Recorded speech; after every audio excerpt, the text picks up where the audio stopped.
The Mercedes CLA180. It has a bit of a reputation amongst people that know about cars because it's got a bit of a secret, and that secret is under the bonnet. That's right, under the bonnet of this thing is a Renault engine. So, does that mean you should avoid the CLA180 or get off your high horse, because at the end of the day, this thing still has the three-pointed star? Well, let's test it out, shall we? My name's Tom, and you are watching Paragon Cars. Let's go.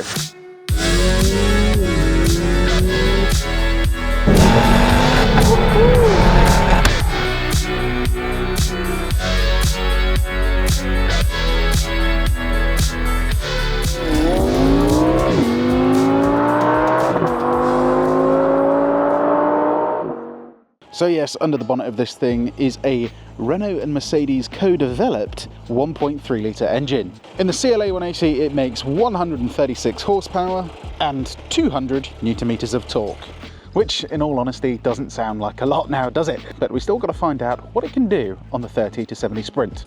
Is this thing making French horsepower or German horsepower? Let's find out.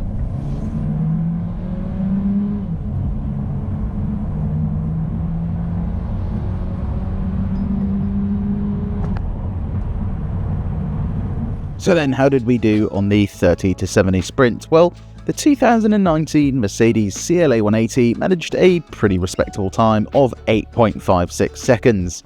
Now, obviously, it's not going to be blisteringly fast, but it still beat its main competitor, which is the BMW 118i. And you'll notice it was quicker than a 2-litre diesel BMW X420D and also a 1.5-litre petrol Audi Q3 Auto. So, all things considered, I'd say it's a pretty peppy engine.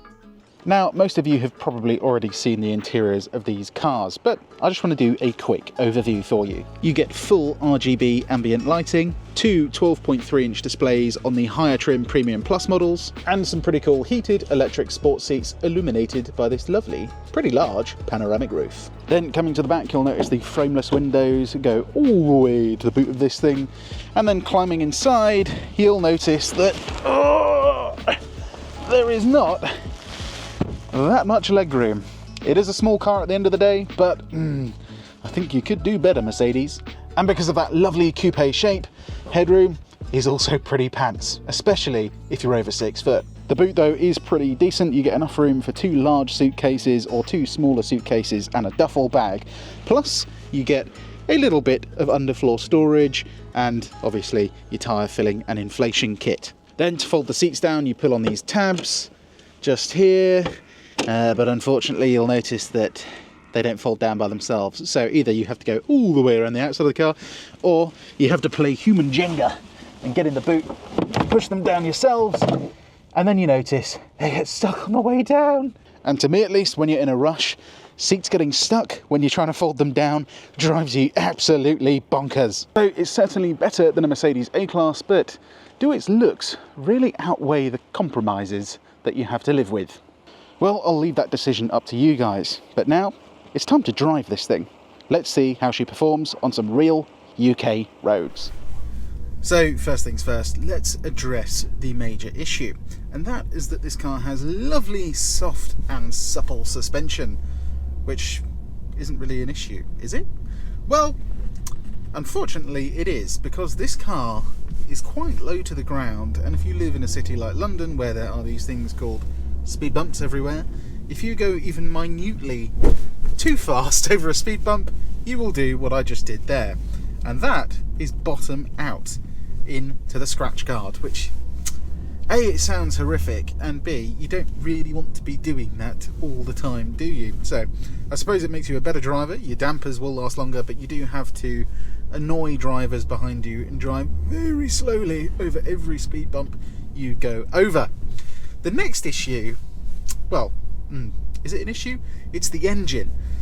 Whilst it has lovely response, it's actually a very torquey engine, it drives more like a diesel than a petrol actually, it just sounds a bit French. And when I pull out of this junction, you'll see what I mean.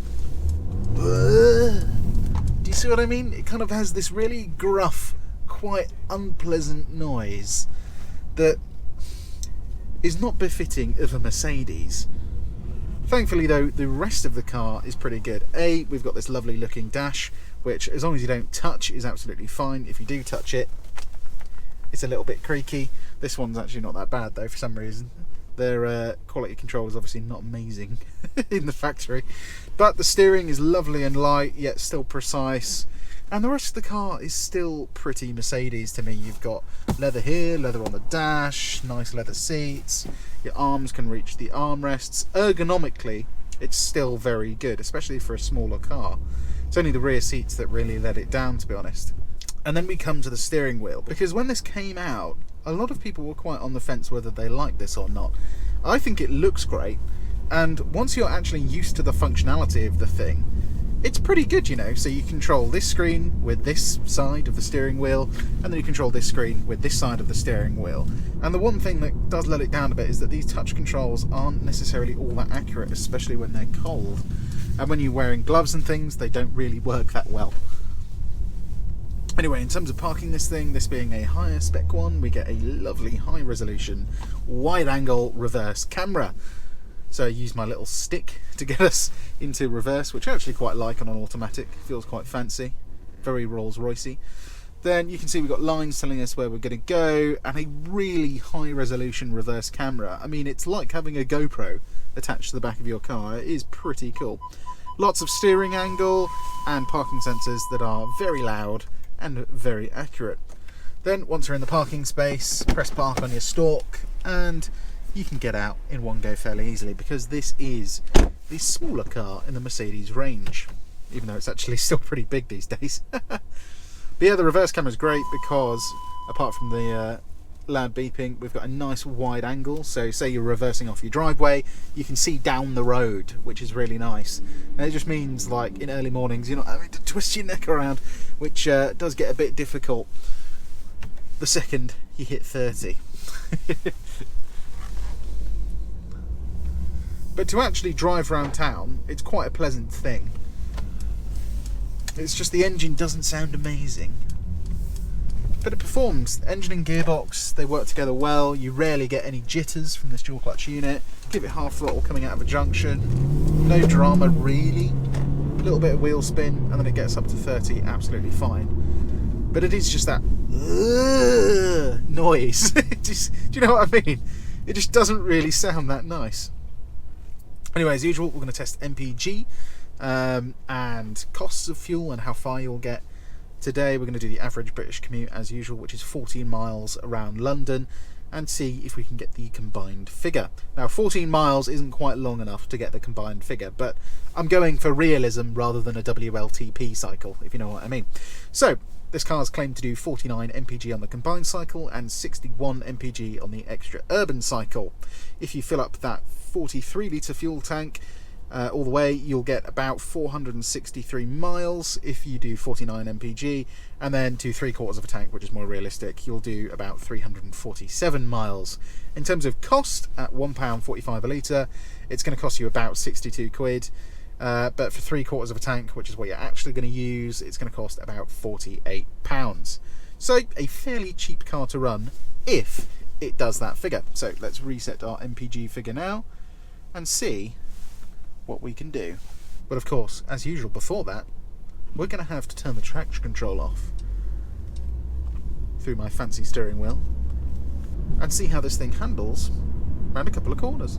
Okay then, let's use our drive mode selector to get us into sport mode. This will sharpen up the steering, the throttle pedal, and drop the gearbox into its sport setting. Then I can use these pedals to control the gears manually, which I am going to do.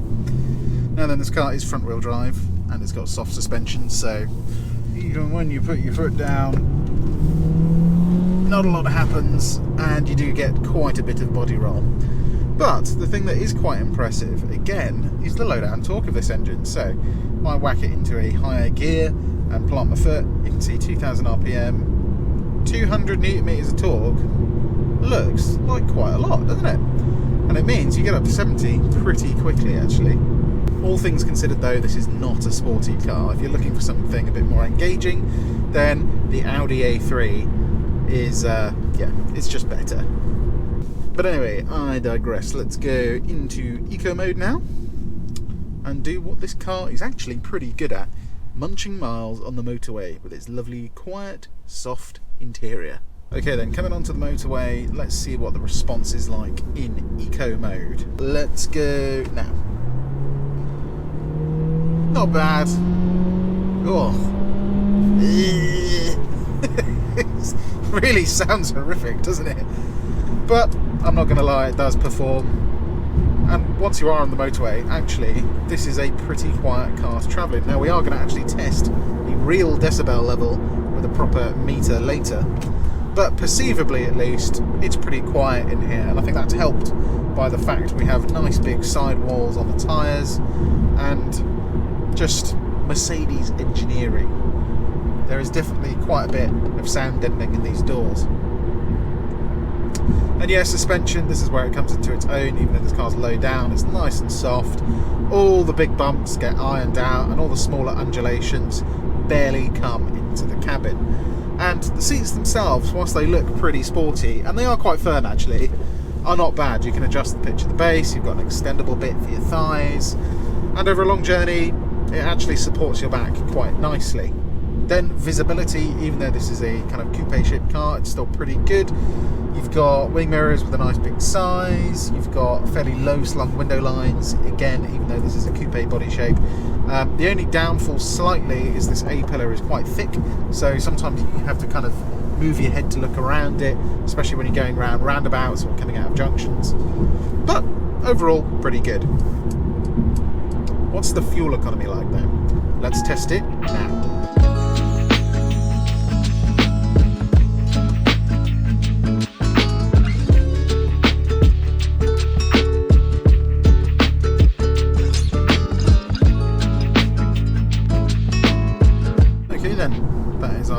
British commute over, and we've done 43.5 mpg, which, you know what, is not far off of the claimed combined figure.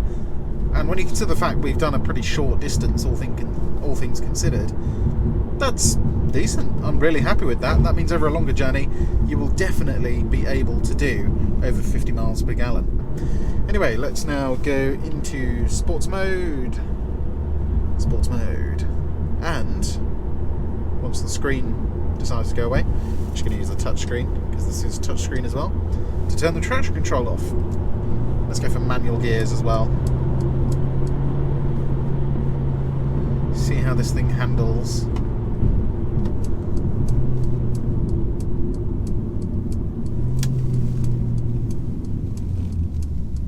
Okay, foot down. Do we get understeer? Not really, but the ESC or stability control still comes in, unfortunately.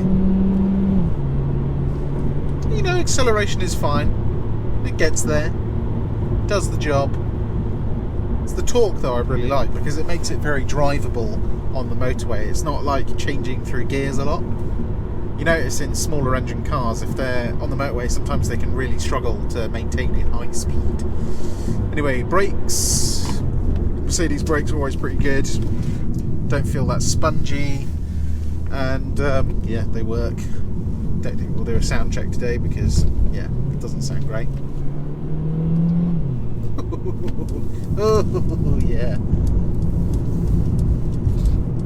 Handling wise, come off the throttle. Little bit of oversteer. It's not a Ford though.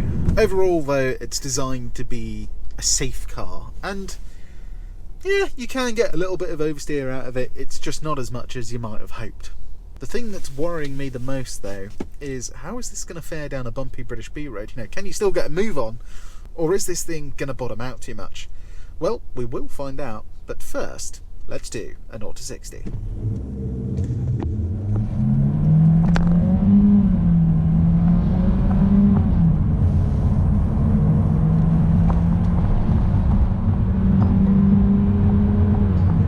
So then 0 to 60, the Mercedes CLA180 managed a time of 8.77 seconds, which yes, is our slowest time yet for the 0 to 60 leaderboard.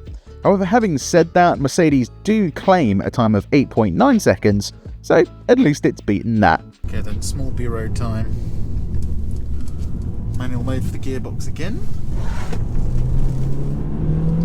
A lot of stability control kicking in. turning into corners, yeah, it's not super precise, to be honest. It does struggle a little bit to kind of just get round in one smooth motion. So what the cyclist overtaking capability is like. Decent enough. Notice we didn't bottom out over that bump though. Hard on the brakes. Yeah, brakes are great. You just get a lot of body roll, and the rear kind of floats around quite a bit, which is, it's not ideal. Okay, can we hit 60 before the corner? Not much wheel spin. Well, no wheel spin. Oh, that's 50. I'm calling it. No, can't hit 60. And turning is okay. You just have to be very patient with the car. But if you are patient and you don't chuck it too hard into a corner, it does okay. It does fine. You can still get a move on in it, but it's not the kind of car that makes you want to do that, if you know what I mean. In reality, you just want to whack it in comfort mode with the traction control on and enjoy the nice soft suspension at about 6/10. So all in all, is it worthy of that 3-pointed star? To be honest, 20 years ago, I would have said no. Nowadays though, with the rest of the lineup of Mercedes, the quality is pretty much the same as the rest of their range, albeit slightly worse off than it was 20 years ago, but you can say the same about plenty of brands. It just looks flashy, but once you start prodding around, there's quite a few creaks and rattles. Having said that though, if you do want a comfy motorway cruiser that doesn't break the bank and does look nice, you know, it still looks flash, it's a pretty good choice. And you'll get good fuel economy, and even though the engine doesn't sound amazing, the reliability score on these is actually quite decent. It's just the sound is quite off-putting.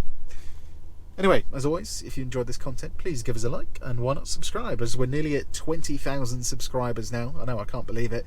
And yeah, hopefully we can do that before the end of the year. If you're interested in buying a car like this, there will be a link for this car down in the description below. If there isn't a link, then it is already sold, sorry.